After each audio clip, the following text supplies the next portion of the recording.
नमस्कार दोस्तों, स्वागत है आज आपका फिर से एक बार आपके अपने प्यारे ऑफिशियल यूट्यूब चैनल अपार एजुकेशन पर। कैसे हैं दोस्तों आप सभी लोग? आशा है अच्छे होंगे, पढ़ रहे होंगे और हमेशा की तरह हमारी करंट अफेयर्स की वीडियो के आने का वेट कर रहे होंगे। तो आपका वेट खत्म हुआ, आपका अपना भाई ला चुका है आज का basic current affairs, daily current affairs में, जो कि फ्रेश न्यूज अपडेट से तैयार होता है। ठीक है, तरह तरह की करंट अफेयर्स को बनाने के लिए जो आपके अलग अलग पब्लिकेशन के न्यूज़पेपर आते हैं, जैसे times of India, the Hindu, ठीक है, इंडियन एक्सप्रेस या फिर दैनिक भास्कर, अमर उजाला, दैनिक जागरण। ठीक है, तो इन सब से करंट अफेयर्स के आपके इस तरह के क्वेश्चंस लिए जाते हैं जो आपको व्हाइट बोर्ड पर दिख रहे होंगे। और आज 12 दिसंबर के दिन जो है फ्राइडे नहीं शुक्रवार के दिन आपके सामने डेली करंट अफेयर्स में जनरल नॉलेज और जनरल साइंस की वीडियो को लेकर के आया गया है। ठीक है, जो कि आपका करंट अफेयर्स के साथ ही कवर हो जाएगा, जीके और जीएस। ठीक, तो आइएगा दोस्तों शुरू करते हैं।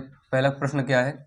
हाल ही में 11वां भारत अंतर्राष्ट्रीय विज्ञान महोत्सव IISF 2025 कहाँ आयोजित हुआ था? ठीक है, मतलब कहाँ आयोजित होने का मतलब क्या हुआ था, कहाँ पे उसका आयोजन किया गया था, हेल्ड किया गया था। ठीक है, तो 11वां भारतीय अंतर्राष्ट्रीय विज्ञान महोत्सव की इसकी बात हो रही है, तो मतलब आप लोग समझ जाइए। ठीक है, तो वहाँ पे साइंस एंड टेक्नोलॉजी, वो भी इंटरनेशनल लेवल पे, इंडिया का। ठीक है, तो recently where India's first sorry where India's 11th International Science Festival IISF 2025 held। ठीक है, जयपुर, भोपाल, पंचकुला और लखनऊ। तो बता दें आपको दोस्तों, ये पंचकुला में आयोजित किया गया था, न कि भोपाल, जयपुर और लखनऊ में। ठीक है, ये पंचकुला में इस बार भारत अंतर्राष्ट्रीय विज्ञान महोत्सव IISF 2025 हुआ था। तो India's 11th international science festival 2025 held in Panchkula recently. दूसरा प्रश्न क्या है? दूसरे प्रश्न में IMF ने जून 2025 में किस प्रणाली को दुनिया की सबसे बड़ी रिटेल फास्ट पेमेंट सिस्टम माना? जो IMF है, जो कि इसका हेडक्वार्टर अमेरिका में है, ठीक है, USA में, इंटरनेशनल मॉनेटरी फंड, ठीक है, इसका फुल फॉर्म होता है। आप लोग इसे समझ जाइएगा, यहाँ पे लिख दे रहे हैं इंटरनेशनल मॉनेटरी फंड, मतलब कि अंतर्राष्ट्रीय लेवल पे जो देश कर्जा लेते हैं, ठीक है, वो IMF से ही लेते हैं। तो इंटरनेशनल मॉनेटरी फंड, ठीक है, इसे बोला जाता है IMF, इंटरनेशनल मॉनेटरी फंड। ठीक है, तो IMF ने 2025 जून 2025 में किस प्रणाली को दुनिया की सबसे बड़ी रिटेल फास्ट पेमेंट सिस्टम माना? ऐसी कौन सी प्रणाली है जो ट्रांजैक्शन करने के मामले में, मतलब लेन देन जो डिजिटल पेमेंट होती है, IMF ने ऐसी कौन से सिस्टम को दुनिया की सबसे बड़ी रिटेल फास्ट पेमेंट सिस्टम माना? तो विच सिस्टम रिकॉग्नाइज्ड या which system considered by IMF the world's largest and retail fast payment system?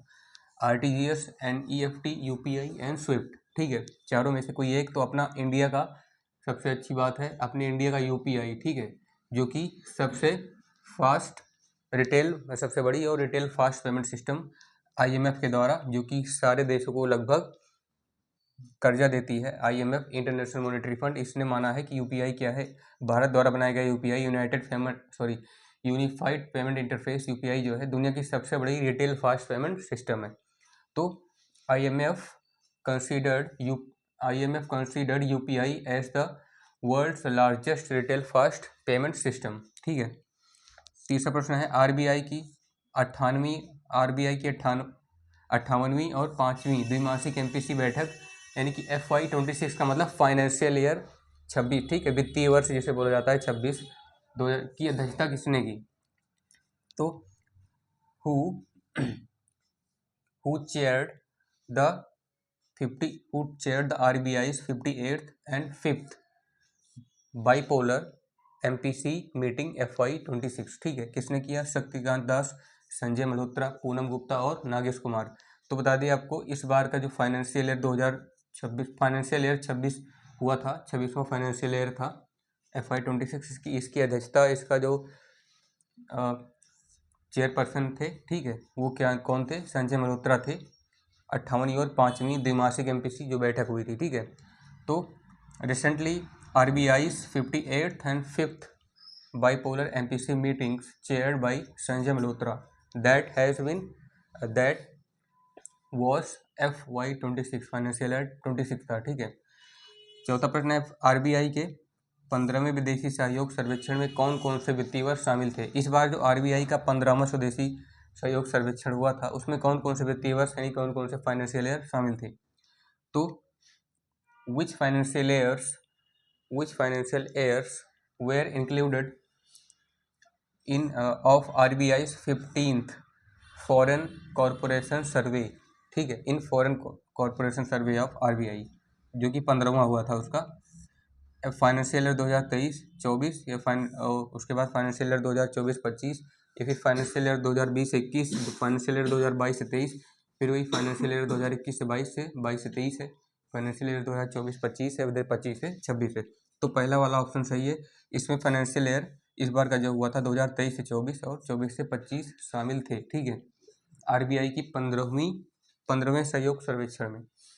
तो RBI's 15th financial year RBI's 15th foreign cooperation survey was included with the maximum was included more than two financial year 2025 to 24 और 2024 to 25, ठीक है, 23 से 24 है और 24 से 25 मतलब दो फाइनेंशियल ईयर क्या है शामिल थे। उसके बाद पांचवा प्रश्न है, आईएफसी ने $50 मिलियन किस भारतीय ईवी संबंधित कंपनी में निवेश किया? इस बार जो आईएफसी ने, ठीक है, $50 मिलियन इन्वेस्ट किया है वो कौन सी भारत की ईवी मतलब इलेक्ट्रिक व्हीकल संबंधित किस कंपनी में निवेश किया है? Ather energy, Ola electric, GFCL EV products, Mahindra electric, ठीक है, चारों इलेक्ट्रिक कंपनियां हैं, चारों में से किसी एक में किया है। तो ये क्या है, जीएफसीएल इलेक्ट्रिक कंपनी में इस बार इन्वेस्ट किया है किसने? आईएफसी ने, वो भी कितना, $50 मिलियन। मतलब आप लोग समझ सकते हैं कि लगभग यहाँ पे 30 से 40 करोड़ के आसपास जो है आईएफसी ने क्या किया है, इन्वेस्ट किया है, ठीक है। उसके बाद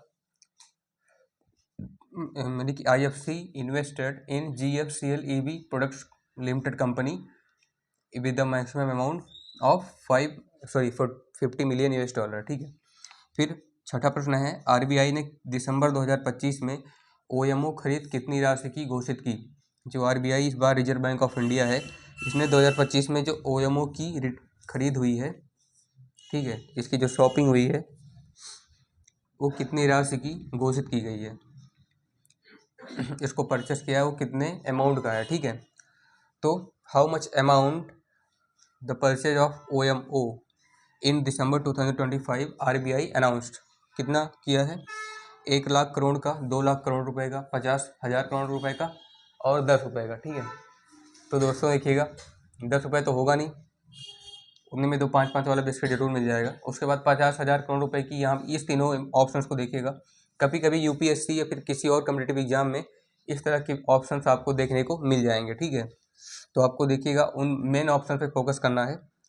तो बता दें आपको 2 लाख करोड़ में 50,000 करोड़ में आरबीआई ने इस बार नहीं किया है, इस बार किया है कितने में? 1 लाख करोड़ रुपए में, ठीक है। वो भी ओएमओ की खरीद पर, ओएमओ को परचेस करने पर 1 लाख रुपए करोड़ में क्या किया है, इसका परचेज अमाउंट जो है, खरीद राशि है 1 लाख करोड़ रुपए, ठीक है, देने होंगे ओएमओ की खरीद पर। उसके बाद तो आप लोग कह सकते हैं RBI announced ₹1 lakh crore on the purchase of OMO in December 2025।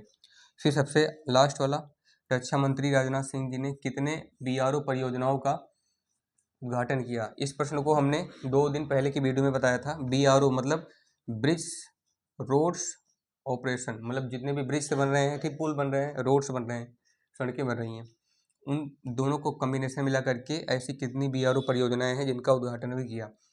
तो how many BRO schemes was inaugurated by our defence minister या इंडियन डिफेंस मिनिस्टर रक्षा मंत्री राजनाथ सिंह? 100, 50, 125, 200। तो विकल्प में आपने अगर टाइम्स ऑफ इंडिया का या फिर अमर उजाला, दैनिक जागरण का कोई भी न्यूज़पेपर उठा के देखा होगा तो बीआरओ स्कीम से रिलेटेड उसमें बताया गया है कि कितना, 125, ठीक है, ये सही है।